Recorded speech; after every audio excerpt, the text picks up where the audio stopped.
ಎಲ್ಲರಿಗೂ ನಮಸ್ಕಾರ. ನನ್ನ ಹೆಸರು ಛಾಯಾ ಅಂತ. ಒಂದು ಕಾಲೇಜಲ್ಲಿ ಕೆಮಿಸ್ಟ್ರಿ ಪ್ರೊಫೆಸರಾಗಿ ವರ್ಕ್ ಮಾಡ್ತಾ ಇದ್ದೀನಿ.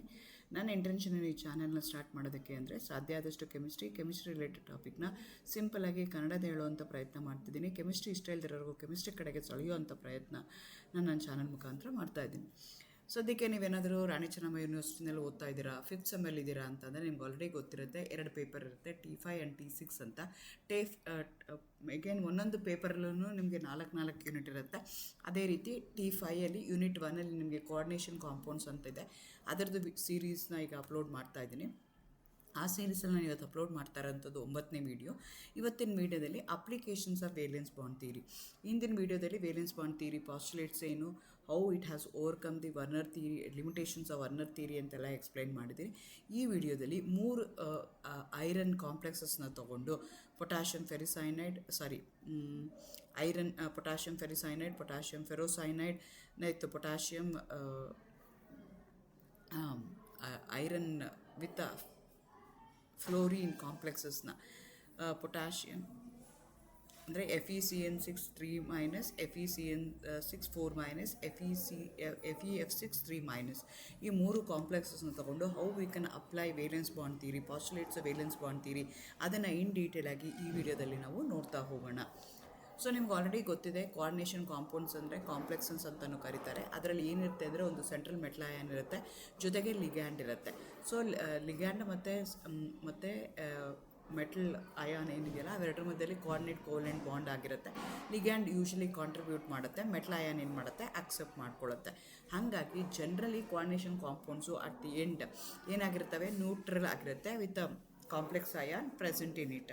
ಇದಕ್ಕೆ ನಾವು ಕೋಆರ್ಡಿನೇಷನ್ ಕಾಂಪೌಂಡ್ಸ್ ಅಂತ ಕರಿತೀವಿ. So main difference between the coordination compound and a double salt ಅಂದರೆ ಏನು ಅಂದರೆ, ಎರಡನ್ನೂ ಕೋಆರ್ಡಿನೇಷನ್ ಕಾಂಪೌಂಡನ್ನು ಮತ್ತು ಡಬಲ್ ಸಾಲ್ಟನ್ನು ಎರಡನ್ನೂ ನಾವೇನು ಮಾಡ್ತೀವಿ, ಬೈ ಆ್ಯಡಿಂಗ್ ಸಿಂಪಲ್ 2 ಸಾಲ್ಟ್ಸು ಬರ್ತಾ ಹೋಗುತ್ತೆ. ಆದರೆ ಡಬಲ್ ಸಾಲ್ಟ್ ಏನಾಗುತ್ತೆ ಅಂದರೆ individual ions they going to retain their identity.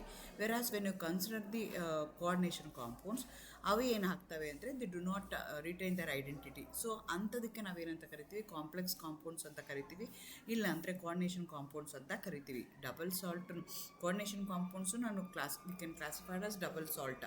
But ಆದರೆ ಡಬಲ್ ಸಾಲ್ಟ್ಗೂ ಅದಕ್ಕೂ ಮೇನ್ ಡಿಫ್ರೆನ್ಸ್ ಏನು ಅಂದರೆ, ಡಬಲ್ ಸಾಲ್ಟಲ್ಲಿ individual ions they going to retain their identity, whereas in coordination compounds the individual ions ಇರೋದಿಲ್ಲ. 2 ಡಿಫ್ರೆಂಟ್ ಟೈಪ್ಸ್ ಆಫ್ ಅಯಾನ್ಸು ನಿಮಗೆ ಬರುತ್ತೆ. ಒಂದಕ್ಕೆ ಕಾಂಪ್ಲೆಕ್ಸ್ ಅಯಾನ್ ಅಂತ ಕರಿತೀವಿ, ಇನ್ನೊಂದಕ್ಕೆ ಕೌಂಟರ್ ಅಯಾನ್ ಅಂತ ಕರಿತೀವಿ. ಸೊ ಈಗ ವೇಲೆನ್ಸ್ ಬಾಂಡ್ ಥಿಯರಿ ಏನಾಯಿತು ಅಂತಂದರೆ, ಸೊ ನೀವು ಫಸ್ಟ್ ಥಿಯರಿ ಬಂದಿದ್ದು ಕೋಆರ್ಡಿನೇಟ್ ಕಾಂಪೌಂಡ್ಗೆ ಬಂದಿದ್ದು ಯಾವುದು ಅಂದರೆ ವರ್ನರ್ ಥಿಯರಿನಲ್ಲಿ ಅವನೇನು ಮಾಡ್ದ ಅಂದರೆ, ಯಾವುದು ಅಯನೈಸಬಲ್, ಯಾವುದು ನಾನ್ ಅಯನೈಸಬಲ್, ಯಾವುದನ್ನು ಪ್ರೈಮರಿ ವೇಲೆನ್ಸಿ ಅಂತ ಕರಿಬೇಕು, ಯಾವುದನ್ನು ಸೆಕೆಂಡ್ರಿ ವೇಲೆನ್ಸಿ ಅಂತ ಕರಿಬೇಕು, ಅದನ್ನು ಬಗ್ಗೆ ಹೇಳಿದ್ರು. ಆದರೆ ಅಲ್ಲಿ ಏನಾಯಿತು ಅಂದರೆ, shape of the molecules, geometry of the molecules ಬಗ್ಗೆ, ಸ್ಪೆಕ್ಟ್ರಲ್ ಪ್ರಾಪರ್ಟೀಸ್ ಬಗ್ಗೆ ಅಥವಾ ಮ್ಯಾಗ್ನೆಟಿಕ್ ಪ್ರಾಪರ್ಟೀಸ್ ಬಗ್ಗೆ ಅಲ್ಲಿ ಯಾವುದೇ ರೀತಿಯಾದಂಥ ಇನ್ಫಾರ್ಮೇಷನ್ ಕೊಡಲಿಲ್ಲ. So those are the limitations. ಅದನ್ನು ಎಕ್ಸ್ಪ್ಲೈನ್ ಮಾಡೋಕ್ಕೆ ನಮಗಿರುವಂಥದ್ದು ವೇಲೆನ್ಸ್ ಬಾಂಡ್ ಥಿಯರಿ. ಆ್ಯಕ್ಚುಲಿ ಈ valence bond theory Werner already ಏನು ಮಾಡಿದ್ದ, ಈ ವೇಲೆನ್ಸ್ ಬಾಂಡ್ ಥಿಯರಿ ಸಿಡ್ವಿಕ್ ಮತ್ತು ಪೌಲಿಂಗ್ ಏನು ಮಾಡಿದರು, ತೊಗೊಂಡಿದ್ರು. ನೆಕ್ಸ್ಟ್ ಅದೇನಾಯಿತು, ಆ್ಯಕ್ಚುಲಿ ಅವರು ಯಾವುದಕ್ಕೆ ಮಾಡಿದರು, ಕೋವೆಲೆಂಟ್ ಕಾಂಪೌಂಡ್ಸ್ಗೆ ಅಪ್ಲೈ ಮಾಡಿದರು. ಅದನ್ನು ಅವ್ರು ಏನು ಮಾಡಿದ್ರು, ಈ ಕೋಆರ್ಡಿನೇಟ್ ಕೋವೆಲೆಂಟ್ ಬಾಂಡ್ಗೆ ಎಕ್ಸ್ಟೆಂಡ್ ಮಾಡಿದ್ರು. Coordinate covalent bond is formed according to valence bond theory by overlapping of ligand orbital containing a pair of electrons or empty orbital of a metal ion. The strength of the bond depends upon the extent of overlapping. So ಹೇಗೆ ನಿಮಗೆ covalent bond formation ಆಗುತ್ತಲ್ಲ, ಅದೇ ರೀತಿಯಲ್ಲಿ ಇಲ್ಲೂ ಅವ್ರು ಏನು ಮಾಡಿದ್ರು, based on the postulate that has been given for the covalent bond formation ಅದೇ ತೊಗೊಂಡ್ರು. ಅಲ್ಲೂ ಏನು ಮಾಡಿದ್ರು, ಮ್ಯಾಕ್ಸಿಮಮ್ ಓವರ್ಲ್ಯಾಪಿಂಗ್ ಆಯಿತು ಅಂತಂದರೆ ಬಾಂಡು ಸ್ಟ್ರಾಂಗ್ ಆಗಿರುತ್ತೆ ಅಂತ ಹೇಳಿದ್ರು. ಇಲ್ಲೂ ಏನು ಹೇಳ್ತಿದ್ದಾರೆ, ಮ್ಯಾಕ್ಸಿಮಮ್ ಓವರ್ಲ್ಯಾಪಿಂಗ್ ಆಗ್ತಿದೆ ಅಂತಂದರೆ ನಿಮ್ಮ ಬಾಂಡು ಸ್ಟ್ರಾಂಗ್ ಆಗಿರುತ್ತೆ ಅಂತ ಹೇಳಿದ್ರು. ಸೊ ಇವ್ರೇನು ಮಾಡಿದ್ರು, ಇದರಲ್ಲಿ ಪಾಸ್ಟುಲೇಟ್ಸ್ ಏನೇನು ಹೇಳುತ್ತೆ ಅಂದರೆ, metal cations are formed by the loss of 1 or more valence electrons. So ನಿಮಗೆ ಕೋಆರ್ಡಿನೇಷನ್ ಕೋವೆಲೆಂಟ್ ಕಾಂಪೌಂಡ್ ಆಗಬೇಕು ಅಂದರೆ 3D series d block elements ಇರಬೇಕು. Those d block elements they have to lose their electrons. Lose ಆದಾಗ ಏನಾಯಿತು, cations formation ಆಗಬೇಕು. The metal ion makes metal available for adequate number of empty orbitals to accommodate electrons donated by the ligands. So ಈಗ ಮೆಟಲ್ಗೆ ಏನಾಗಿದೆ, electron deficient ಆಗ್ತಿದೆ. ಆ ಮೆಟಲ್ಗೆ ಏನು ಮಾಡ್ತಾ ಇದೆ, ಮೆಟಲ್ ಅಯಾನ್ಗೆ ಏನು ಮಾಡಬೇಕು, ಲಿಗ್ಯಾಂಡ್ಸು ಕಾಂಟ್ರಿಬ್ಯೂಟ್ ಮಾಡಬೇಕು. ligands ಅಂತಂದರೆ those are the species, they have a capacity to donate a pair of electron towards the metal ion. The number of orbitals made available is equal to the coordination number. So ಅದನ್ನು ಏನು secondary valency ಅಂತ valence bond ಥಿಯರಿನಲ್ಲಿ ಹೇಳಿದ್ರಲ್ಲ, so how many ligands are attach to central metal atom ಅದನ್ನು ಹೇಳಿದ್ರಲ್ಲ, ಅದಕ್ಕೆ ನಾವೇನಂತ ಕರಿತೀವಿ, ಕೋಆರ್ಡಿನೇಷನ್ ನಂಬರ್ ಅಂತ ಕರಿತೀವಿ. ಥರ್ಡ್ ಪಾಸ್ಟುಲೇಟ್ ಏನು ಹೇಳುತ್ತೆ ಅಂದರೆ, ನಿಮ್ಮದು empty orbitals undergo hybridization to give the equal number of identical orbitals. So ಈಗ ಡಿ ಆರ್ಬಿಟಲ್ಸಲ್ಲಿ ಏನಾಗುತ್ತೆ ಅಂತಂದರೆ n-1 ಡಿ ಇರುತ್ತೆ. ಅದೇನಾದರೂ ಇನ್ವಾಲ್ವ್ ಆಗಿತ್ತು ಹೈಬ್ರಿಡೈಸೇಷನ್ಗೆ, ಅವೇನಾದರೂ ಎಮ್ ಟಿ ಆಗಿತ್ತು ಅಂದರೆ ಅವಾಗ ಅದನ್ನು ಏನಂತ ಕರಿತೀವಿ, ಔಟರ್ ಕಾಂಪ್ಲೆಕ್ಸಸ್ ಅಂತ ಕರಿತೀವಿ. ಕೆಲವೊಂದು ಸಲ ಏನಾಗುತ್ತೆ ಅಂದರೆ n-1 ಡಿ ಇನ್ವಾಲ್ವ್ ಆಗಿತ್ತು ಅಂದರೆ ಇನ್ನರ್ ಕಾಂಪ್ಲೆಕ್ಸಸ್ ಅಥವಾ ಲೋ ಸ್ಪಿನ್ ಕಾಂಪ್ಲೆಕ್ಸಸ್ ಅಂತ ಕರಿತೀವಿ. ಅಥವಾ ಎನ್ ಡಿ ಆರ್ಬಿಟಲ್ಸ್ ಏನಾದರೂ ಇನ್ವಾಲ್ವ್ ಆಗಿದ್ದರೆ ಅವಾಗ ಔಟರ್ ಅಥವಾ ಐ ಸ್ಪಿನ್ ಕಾಂಪ್ಲೆಕ್ಸಸ್ ಅಂತ ನಾವು ಕರಿತೀವಿ. ಅದೇ ಥರ non bonding electrons of the metal occupy the inner orbitals as per the Hund's rule ಅಂತ ಹೇಳ್ತಾರೆ. So again depending upon the presence of the ligand, they have classified the ligand into 2 category. One is called as the strong ligand, another one is called as the weak ligand. So strong ligand ಏನಾದರೂ ಇತ್ತು ಅಂದರೆ against the rule ಅವೇನಾಗ್ತವೆ, ಒಂದಕ್ಕೊಂದು combine ಆಗ್ತವೆ, number of M T orbitals ಜಾಸ್ತಿ ಆಗ್ತವೆ ಅಂತ ಅವರು consider ಮಾಡಿದ್ರು. ವೀಕ್ ಲಿಗ್ಯಾಂಡ್ ಇತ್ತು ಅಂತಂದರೆ ಪೇರಿಂಗ್ ಆಗೋದಿಲ್ಲ ಅಂತ ಹೇಳಿದ್ರು. The ligands should have at least one orbital containing a lone pair of electron. These orbitals overlap with the hybrid orbitals of the metal atom or ion, forming a coordinate covalent bond. So ನಿಮ್ಮದು ಲಿಗ್ಯಾಂಡಲ್ಲಿ at least ಒಂದು orbital ಇರಬೇಕು which contains a loan pair of electron that going to combine, that going to overlap with the metal ion, that also should have one unpaired electron. ಅವಾಗಷ್ಟೇ coordinate covalent bond formation ಆಗುತ್ತೆ, ಇಲ್ಲಾಂದರೆ bond formation ಆಗಲ್ಲ ಅಂತ ಅವರು decide ಮಾಡಿದ್ರು.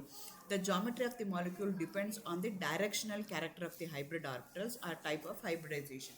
ಹೇಗೆ covalent ಕಾಂಪೌಂಡ್ಸಲ್ಲಿ based on hybridization ನಾವು ಶೇಪ್ ಅಥವಾ ಜಾಮೆಟ್ರಿ ಹೇಳ್ತೀವಲ್ಲ, ಅದೇ ಥರ coordinate covalent compounds based on hybridization, based on the directional character of the hybrid orbital. So ಇದು ಜಾಮೆಟ್ರಿ ಆಗುತ್ತೆ ಅಂತ ಹೇಳಿದ್ರು. ಅಗೇನ್ ಮ್ಯಾಗ್ನೆಟಿಕ್ ಪ್ರಾಪರ್ಟಿ ಕನ್ಸಿಡರ್ ಮಾಡೋದಾದರೆ, ಇಫ್ ನಿಮ್ಮ ಮಾಲಿಕ್ಯೂಲ್ಸಲ್ಲಿ ಅಲ್ಲೇನಾದರೂ ಅನ್ಪೇರ್ಡ್ ಎಲೆಕ್ಟ್ರಾನ್ಸ್ ಇತ್ತು ಅಂತಂದರೆ ಅವಾಗ ಅದನ್ನು ಪ್ಯಾರಾಮ್ಯಾಗ್ನೆಟಿಕ್ ಅಂತ ಕರಿತೀವಿ. ಯಾವುದೋ ಅನ್ಪೇರ್ಡ್ ಎಲೆಕ್ಟ್ರಾನ್ ಇಲ್ಲ, ಕಂಪ್ಲೀಟ್ಲಿ ಎಲ್ಲ ಪೇರ್ಡ್ ಆಗಿದೆ ಅಂದರೆ ಅವಾಗ ಅದನ್ನು ನಾವೇನಂತ ಕರಿತೀವಿ, ಡಯಾಮ್ಯಾಗ್ನೆಟಿಕ್ ಅಂತ ಕರಿತೀವಿ ಅಂತ. This are the postulates given by valence bond theory.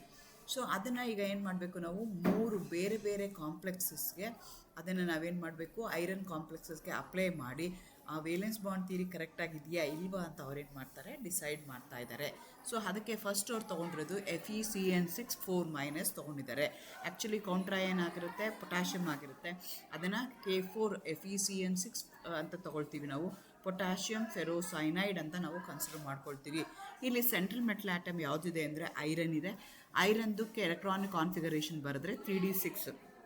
ನಾನು I am interested only in the valence electron, ಹಾಗಾಗಿ ಕಾನ್ಫಿಗರೇಷನ್ ಬರೆದಾಗ ನಾನು ವೇಲೆನ್ಸ್ ಎಲೆಕ್ಟ್ರಾನ್ಸ್ ಮಾತ್ರ ತೊಗೊಳ್ತೀನಿ. 3d6 4s2 ಆಗುತ್ತೆ. ಸೊ ಎಲೆಕ್ಟ್ರಾನಿಕ್ ಕಾನ್ಫಿಗರೇಷನ್ ಸ್ಪ್ಲಿಟ್ ಮಾಡಿ ಬರೆದಾಗ ಈರಾಗುತ್ತೆ. ಆದರೆ ಅಲ್ಲೇನಾಗ್ತಾ ಇದೆ, ಆಕ್ಸಿಡೇಷನ್ ಸ್ಟೇಟ್ ಆಫ್ ಐರನ್ ಏನಾಗ್ತಾ ಇದೆ, it has to lose electron. ಎಷ್ಟು ಎಲೆಕ್ಟ್ರಾನ್ನ ಲೂಸ್ ಮಾಡ್ಕೊಂಡಿದೆ, 2 ಎಲೆಕ್ಟ್ರಾನ್ ಲೂಸ್ ಮಾಡ್ಕೊಂಡಿದೆ. ಹಾಗಾಗಿ ಸೆಂಟ್ರಲ್ ಮೆಟಲ್ ಆಟಮ್ದು Fe2+ ಆಯಿತು. ಅದು ಹೇಗೆ 2- ಅಂತಂದರೆ ನೀವೇನು ಮಾಡಬೇಕು ಅಂತಂದರೆ, ಈಗ ಇದು ಸೆಂಟ್ರಲ್ ಮೆಟಲ್ ಆಟಮ್ದು ಆಕ್ಸಿಡೇಷನ್ ಸ್ಟೇಟ್ ಕ್ಯಾಲ್ಕುಲೇಟ್ ಹೇಗೆ ಮಾಡ್ತೀರಾ ಅಂತಂದರೆ, ನಿಮಗೆ CN ಇದೆ, ದಟ್ ಇಸ್ ಎ ಲಿಗ್ಯಾಂಡ್. ಆ CNಗೆ ನಂಬರ್ ಎಷ್ಟಿದೆ, -1 ಇದೆ. So how many CN is there, 6 is there. 1 × 6 ಆಯಿತು, ದಟ್ ಈಸ್ ಈಕ್ವಲ್ ಟು -4 ಮಾಡ್ಕೊಂಡ್ವಿ. ಹಂಗಾಗಿ ಐರನ್ಗೆ ನಾವೇನು ಮಾಡ್ತೀವಿ, +2 ಅಂತ ಕನ್ಸಿಡರ್ ಮಾಡ್ಕೊಳ್ತೀವಿ. ಬೇಸ್ಡ್ ಆನ್ ದಟ್ ನಾವು ಎಲೆಕ್ಟ್ರಾನಿಕ್ ಕಾನ್ಫಿಗರೇಷನ್ ತೊಗೊಂಡ್ರೆ 3d6 4s0 ಆಗುತ್ತೆ. ಸೊ ಹಾಗಾಗಿ ಏನಾಯಿತು, ಎಮ್ ಟಿ ಆರ್ಬಿಟಲ್ಸ್ ಎಷ್ಟು ಬಂತು, 3 ಬಂತು. But this in presence of strong ligand CN-. According to the postulates of valence bond theory, CN- ನಾವು ಸ್ಟ್ರಾಂಗ್ ಲಿಗ್ಯಾಂಡ್ ಅಂತ ಕನ್ಸಿಡರ್ ಮಾಡ್ತೀವಿ. ಸ್ಟ್ರಾಂಗ್ ಲಿಗ್ಯಾಂಡ್ ಅಂದರೆ when it come in contact with a metal ion ಬಂದಾಗ ಏನಾಗುತ್ತೆ, the pairing takes place against the Hund's rule ಅಂತ ಹೇಳ್ತಾರೆ, in order to make more number of vacant d orbitals. So ಹಾಗಾಗಿ ಇಲ್ಲಿ 5 vacant d orbitals ನಿಮಗೆ ಕಾಣಿಸ್ಕೊಳ್ತಾ ಹೋಯಿತು in presence of a strong ligand CN-. So ಹಾಗಾಗಿ ಎಷ್ಟು ಡಿ ಆರ್ಬಿಟಲ್ಸ್ ಇನ್ವಾಲ್ವ್ ಆಗ್ತಾ ಇದೆ, 2 D orbitals, 1 s, 3 p involve ಆಗ್ತದೆ. ಹಾಗಾಗಿ those are the orbitals which are empty in nature. So ಹಾಗಾಗಿ I can accommodate 6 CN-. Each CN- can give 2 lone pair of electron which going to act as a ligand. ಹಾಗಾಗಿ hybridisation ಏನಾಗುತ್ತೆ, D2sp3 ಆಗುತ್ತೆ. ಒಟ್ಟು 6 hybrid orbitals ಆಗ್ತವೆ. 2 D orbital, 1 P ಮತ್ತು 1 S, 3 P ಆಗ್ತವೆ. ಹಾಗಾಗಿ 6 hybrid orbitals involve ಆಗ್ತದೆ. Hybridization ಏನಾಗುತ್ತೆ ಅಂದರೆ D2sp3 ಆಗುತ್ತೆ. ಸೊ ಈಗ ಏನಾಗ್ತಾ ಇದೆ, each CN minus will going to give ions, each ligand will going to contribute the electron towards the empty d orbital. So 6 bond formation ಆಗುತ್ತೆ with a metal with a cyanide ligand. So 6 pair ಆಗುತ್ತೆ. ಹಾಗಾಗಿ the shape of the molecule ಏನಾಗುತ್ತೆ, ಆಕ್ಟಾಹಿಡ್ರಲ್ ಆಗುತ್ತೆ. Since n-1 d orbitals are involved, ಇದಕ್ಕೆ inner D complexes ಅಂತ ಕರಿತೀವಿ. Hybridisation ಏನಾಗುತ್ತೆ ಅಂದರೆ D2sp3 ಹೈಬ್ರಿಡೈಸೇಷನ್ ಆಗುತ್ತೆ. Since it doesn't contain any unpaired electrons ಇಲ್ಲದೆ ಇರೋದಕ್ಕೋಸ್ಕರ, ಎಲ್ಲ ಪೇರ್ಡ್ ಆಗಿರೋದಕ್ಕೋಸ್ಕರ ಇದನ್ನು ನಾವೇನಂತ ಕರಿತೀವಿ, ಡಯಾಮ್ಯಾಗ್ನೆಟಿಕ್ ಅಂತ ಕರಿತೀವಿ. ಸೊ ನಿಮಗೆ ಎಕ್ಸಾಮಲ್ಲಿ ಇದನ್ನು 5 ಮಾರ್ಕ್ಸ್ ಕ್ವಶನ್ ಕೇಳ್ತಾರೆ. ಎಕ್ಸ್ಪ್ಲೈನ್ ದಿ ಹೈಬ್ರಿಡೈಸೇಷನ್ ಅಥವಾ explain this particular complex with respect to valence bond theory ಅಂತ ಹೇಳ್ತಾರೆ. ಅಥವಾ predict geometry, predict hybridization, predict magnetic property of this particular compound ಅಂತ ಕೊಡ್ತಾರೆ. ಸೊ ನೀವೇನು ಮಾಡಬೇಕಾಗತ್ತೆ, ಫಸ್ಟು ಸೆಂಟ್ರಲ್ ಮೆಟಲ್ ಆಟಮ್ ಯಾವುದಿದೆ ಅಂತ ಕನ್ಸಿಡರ್ ಮಾಡಬೇಕು. ಅದರದ್ದು ಆಕ್ಸಿಡೇಷನ್ ಸ್ಟೇಟ್ ಏನಾಗುತ್ತೆ, ಅದರದ್ದು ಎಲೆಕ್ಟ್ರಾನಿಕ್ ಕಾನ್ಫಿಗರೇಷನ್ ಬರೀತೀರಾ, ಅದರದ್ದು ಆಕ್ಸಿಡೇಷನ್ ಸ್ಟೇಟ್ ಏನಿದೆ ಅಂತ ಕನ್ಸಿಡರ್ ಮಾಡ್ತೀರಾ, ಅದರದ್ದು ಎಲೆಕ್ಟ್ರಾನಿಕ್ ಕಾನ್ಫಿಗರೇಷನ್ ಕರಿತೀರಾ. In presence of the strong ligand how many empty d orbitals ಬರುತ್ತೆ ಅಂತ ಕನ್ಸಿಡರ್ ಮಾಡ್ತೀರಾ. Based on the empty d orbital ಎಷ್ಟು ligand can contribute to the electrons ಅಂತ ಕನ್ಸಿಡರ್ ಮಾಡ್ಕೊಳ್ತೀವಿ. ಅದೆಲ್ಲ ಪೇರ್ಡ್ ಆಗಿದೆಯಾ, ಅನ್ಪೇರ್ಡ್ ಆಗಿದೆಯಾ ಅನ್ನೋ ಬೇಸಿಸ್ ಮೇಲೆ ನಾವೇನು ಹೇಳ್ತಾ ಹೋಗ್ತೀವಿ, ಇದನ್ನು ಮ್ಯಾಗ್ನೆಟಿಕಾ, ಡಯಾಮ್ಯಾಗ್ನೆಟಿಕಾ, ಪ್ಯಾರಾಮ್ಯಾಗ್ನೆಟಿಕಾ ಅಂತ ಹೇಳ್ತೀವಿ. ಬೇಸ್ಡ್ ಆನ್ ಹೈಬ್ರಿಡ್ ಆರ್ಬಿಟಲ್ಸ್ ಯಾವ್ಯಾವುದು ಇನ್ವಾಲ್ವ್ ಆಗಿದೆ ನಾವು ಶೇಪ್ನ ಹೇಳ್ತೀವಿ. ಇದನ್ನೆಲ್ಲನೂ ನೀವು ಹೇಳಬೇಕಾಗತ್ತೆ. ಅದೇ ಥರ ಇನ್ನೊಂದು ಕಾಂಪ್ಲೆಕ್ಸ್ನ ತೊಗೊಂಡ್ರೆ FeCN6 3- ಇದೆ. ಅಲ್ಲಿ ನಾವೇನು ಮಾಡಿದ್ವಿ, 4- ತೊಗೊಂಡಿದ್ವಿ. ಇಲ್ಲೇನು ಮಾಡ್ತಾ ಇದ್ದೀವಿ, 3- ತೊಗೊಳ್ತಾ ಇದ್ವಿ. ಅದು ಪೊಟ್ಯಾಷಿಯಂ ಫೆರೋಸೈನೈಡ್ ಆಗಿತ್ತು, ಇದು ಪೊಟ್ಯಾಷಿಯಂ ಫೆರಿಸೈನೈಡ್ ಆಗ್ತಾ ಇದೆ. ಹೇಗೆ ಸೆಂಟ್ರಲ್ ಮೆಟಲ್ ಆಟಮ್ ಯಾವುದಿದೆ, ಐರನ್ ಇದೆ, ಅದರದ್ದು ಎಲೆಕ್ಟ್ರಾನಿಕ್ ಕಾನ್ಫಿಗರೇಷನ್ ನಾವು ತೊಗೊಂಡ್ರೆ +3 ಆಗುತ್ತೆ ಸೆಂಟ್ರಲ್ ಮೆಟಲ್ ಆಟಮ್ದು ಆಫ್ಟರ್ ಲೂಸಿಂಗ್ 3 ಎಲೆಕ್ಟ್ರಾನ್ಸ್. ಆವಾಗ Fe3+ ಆಯಿತು, 3d5 4s0 ಆಯಿತು. So against the strong ligand again ಏನಾಯಿತು, 3 empty d orbitals formation, 2 empty d orbitals formation ಆಯಿತು when strong ligand CN- come in contact with Fe2+.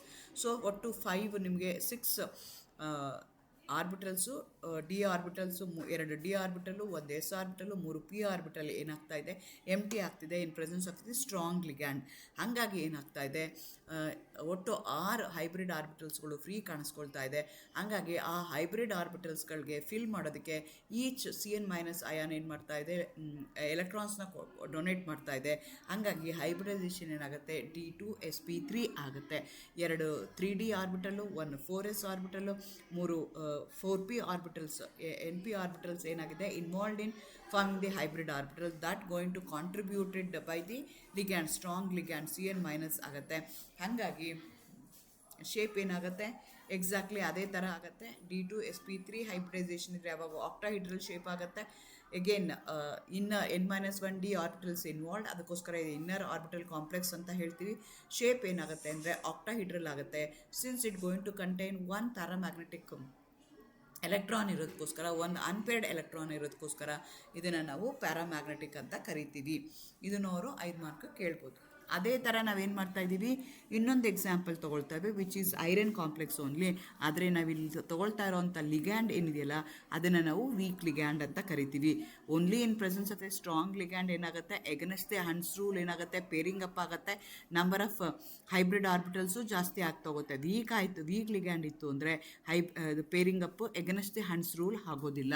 So ಇಲ್ಲೇನಾಗ್ತಾ ಇದೆ, central metal atom ಐರನ್ನೇ ಇದೆ, ಆದರೆ ligand ನಾವೇನು ತೊಗೊಂಡಿದ್ವಿ, ಹಿಂದಿನ 2 ಕೇಸ್ಗಳಲ್ಲಿ ನಾವೇನು ಮಾಡಿದ್ವಿ, ಸೈನೈಡ್ನ ತೊಗೊಂಡಿದ್ವಿ, CN- ತೊಗೊಂಡಿದ್ವಿ, which we are going to consider as a strong ligand. ಆದರೆ ಫ್ಲೋರಿನ್ನ ತೊಗೊಂಡ್ರೆ ಫ್ಲೋರಿನು ವೀಕ್ ಲಿಗ್ಯಾಂಡ್ ಅಂತ ಹೇಳ್ತಾರೆ. Against the Hund's rule when it come in contact with the metal, ಅದು against the Hund's rule combine ಆಗಲ್ಲ, pairing up ಆಗಲ್ಲ, number of vacant d orbitals formation ಆಗುವಂಥದ್ದು ಕಷ್ಟ ಆಗುತ್ತೆ. ಸೊ ಇಲ್ಲಿ ಸೆಂಟ್ರಲ್ ಮೆಟಲ್ ಆಟಮ್ ಏನಾಗ್ತಿದೆ, ಐರನ್ ಆಗ್ತಿದೆ. ಸೊ ಎಲೆಕ್ಟ್ರಾನಿಕ್ ಕಾನ್ಫಿಗರೇಷನ್ ಏನಾಗುತ್ತೆ, 3d6 4s2 ಆಗುತ್ತೆ. ಅಗೇನ್ ಸೆಂಟ್ರಲ್ ಮೆಟಲ್ ಆಟಮ್ದು ನಾನು ಏನು ಮಾಡಬೇಕು, ಆಕ್ಸಿಡೇಷನ್ ಸ್ಟೇಟ್ನ ಕ್ಯಾಲ್ಕುಲೇಟ್ ಮಾಡ್ಕೋಬೇಕು. -1 ಇದೆ ಪ್ಲಸ್ -3 ಇದೆ, ಹಾಗಾಗಿ 3 ಆಯಿತು, +3 is the oxidation state of the central metal atom. Sorry, ಅದರದ್ದು ಎಲೆಕ್ಟ್ರಾನಿಕ್ ಕಾನ್ಫಿಗರೇಷನ್ ಏನಾಗುತ್ತೆ, 3d5 4s2 4s0 ಆಗುತ್ತೆ. ಅದು ಆವಾಗ ಏನಾಯಿತು, against the Hund's rule when Fe2+ come in contact with F- ಆದಾಗ ಎಗನೆಸ್ಟ್ ದಿ ಹಂಡ್ಸ್ ರೂಲ್ ಏನಾಗುತ್ತೆ, ಕಂಬೈನ್ ಆಗಲ್ಲ. Inner d orbitals ಏನಾಗುತ್ತೆ, ಪೇರಿಂಗ್ ಅಪ್ ಆಗೋದಿಲ್ಲ. ಹಾಗಾಗಿ ನಾವೇನು ಮಾಡಬೇಕು, ಔಟರ್ 4d ಆರ್ಬಿಟಲ್ಸ್ನ ನಾವು ಕನ್ಸಿಡರ್ ಮಾಡ್ಕೋಬೇಕಾಗತ್ತೆ. ಇಲ್ಲೂ ಏನಾಗ್ತಿದೆ, ಎಮ್ ಟಿ ಆರ್ಬಿಟಲ್ಸ್ ಯಾವ್ಯಾವ್ದಿದೆ ನಮಗೆ ಅಂದರೆ 4s ಇದೆ, 4p ಇದೆ, 4d ಇದೆ, ಬಟ್ ನಾಟ್ ದಿ 3d ಏನಾಗಿದೆ, since it's a weak ligand, so against the Hund's rule combine ಆಗ್ತಾ ಇಲ್ಲ. ವೀಕ್ ಹೈಬ್ರಿಡ್ ಆರ್ಬಿಟಲ್ಸ್ ಇದ್ದರೆ ಮಾತ್ರನೇ ನನಗೆ, ಅಂದರೆ ಎಮ್ ಟಿ ಹೈಬ್ರಿಡ್ ಆರ್ಬಿಟಲ್ ಇದ್ದರೆ ಮಾತ್ರನೇ ನನಗೆ it will be involve in hybridization. ಇಲ್ಲಿ ಏನಾಗ್ತಿದೆ ಅಂದರೆ ಔಟರ್ ಆಗ್ತಾ ಇದೆ, not the inner D orbital. Outer D orbitals ಏನಿದೆಯಲ್ಲ ಅವು ಏನು ಮಾಡ್ತಾ ಇದ್ದಾವೆ, involved in hybridisation.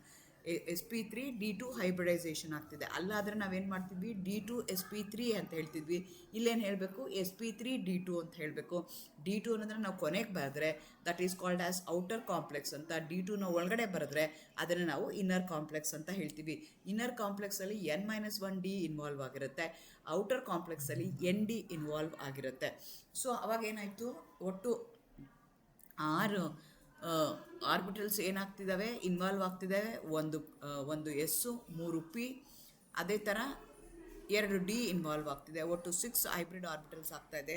Each fluorine atom will contribute 2 electrons. Thereby you are going to have in order to have 6 bonds with the 6 fluoride ligand, 6 empty orbitals are made, receive 6 pairs of electron pair from F- ion. Thereby ನಿಮ್ಗೆ ಏನಾಗುತ್ತೆ, hybridisation ಏನಾಗುತ್ತೆ, sp3d2 ಆಗುತ್ತೆ, outer complex ಆಗುತ್ತೆ. ಜಾಮಿಟ್ರಿ ಏನಾಗುತ್ತೆ, perfect octahedral complex ಆಗುತ್ತೆ, but paramagnetic ಆಗುತ್ತೆ. ಯಾಕೆ ಅಂದರೆ it going to contain 5 unpaired electrons. As the number of unpaired electrons ಜಾಸ್ತಿ ಹೋದಂಗೆ ಪ್ಯಾರಾಮ್ಯಾಗ್ನೆಟಿಸಮ್ ಏನಾಗ್ತಾ ಹೋಗುತ್ತೆ, ಜಾಸ್ತಿ ಆಗ್ತಾ ಹೋಗುತ್ತೆ. So this is also paramagnetic. So ಈ ರೀತಿಯಾಗಿ ನಿಮಗೆ ಯಾವುದೋ ಒಂದು ಕಾಂಪ್ಲೆಕ್ಸ್ನ ಕೊಡ್ತಾರೆ, explain that complex based on valence bond theory ಅಂತ ಕೇಳ್ತಾರೆ. ಎಕ್ಸ್ಪ್ಲೈನ್ ಅಥವಾ ಕಾಂಪ್ಲೆಕ್ಸ್ನ ಕೊಟ್ಬಿಟ್ಟು ಅದರದ್ದು ಜಾಮಿಟ್ರಿ ಆಗಿರ್ಬೋದು, ಮ್ಯಾಗ್ನೆಟಿಕ್ ಪ್ರಾಪರ್ಟಿ ಆಗಿರ್ಬೋದು, ಅದನ್ನು according to valence bond theory explain ಮಾಡಿ ಅಂತ ಕೇಳ್ತಾರೆ. ಆವಾಗ ಈ ರೀತಿಯಾಗಿ ನೀವು ಎಕ್ಸ್ಪ್ಲೈನ್ ಮಾಡಬೇಕಾಗತ್ತೆ. Thank you, all the best. If you have any questions you can comment below, you can subscribe, share, support. Thank you.